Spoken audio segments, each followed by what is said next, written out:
क्या कहा, वो चित्रकूट वाले महाराज जी कथा कह रहे थे। बोले एक बार क्या हुआ कि जब राम जी पंचवटी में रहते थे तो ठंडियों का समय था और लगभग अर्धरात्रि का समय रहा होगा। जानकी जी को प्यास लगी तो जानकी जी चाहते थी कि पानी पीना है, लेकिन मटके में जो पानी रखा है बहुत ठंडा हो गया, क्योंकि ठंडियों का समय, बाहर खुले में मिट्टी का मटका, तो जल बहुत ठंडा हो गया। तो जानकी जी की इच्छा थी कि कुछ उष्ण जल मिल जाए। तो राम जी समझ गए, लक्ष्मण जी को कहा, लक्ष्मण जाओ कुएं से जल भर लाओ। लक्ष्मण जी ने उठाया रस्सी और बाल्टी या घड़ा जो भी रहा होगा, और घड़ा रस्सी लेकर गए और कुएं में डाला। और मन में एक विचार आ गया कि हद हो गई। अरे भाई आधी रात का समय है, कुटिया में जल रखा है, बावजूद उसके इनको कुएं का जल पीना है आधी रात को 2 बजे। अरे वही जल पी लेते, उसी को थोड़ा सा अग्नि चेता करके गर्म कर लेते। अब मुझे इतनी दूर चूल्हे वो कुएं पर भेज दिया। अब पर क्या करूं, छोटा हूं, कुछ कह तो सकता नहीं, छोटा हूं आखिर, मना तो नहीं कर सकता, मेरा धर्म है भैया, निभाऊंगा चलो। तो ऐसा कह के कुएं में से मटका निकाला तो कुएं में से आवाज आई, इस बार छोटे बने हो तो पछता रहे हो, अगली बार बड़ा बनाऊंगा तो फिर जो मर्जी हो कल्याण। लक्ष्मण जी ने सिर पकड़ लिया, ये तो यहां भी बैठे, मन में भी कुछ नहीं सोच सकते, ये तो हर जगह बैठे। फिर क्षमा मांगी, प्रभु मैं तो ऐसे ही सोच लिया था। तो ये कथा हमने एक महात्मा जी से सुनी, कहीं पढ़ी नहीं है, पर शायद सत्य कथा है। हरि अनंत, हरि कथा अनंता। तो भगवान ने कहा कि अब की बार बड़े बन जाओ।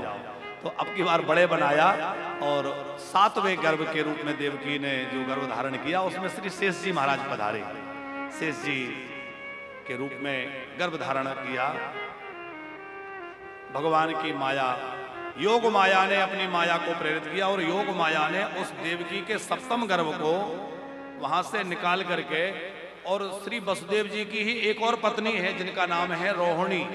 वसुदेव जी की अनेक पत्नियां थीं, तो रोहिणी जी के गर्भ में स्थापित कर दिया।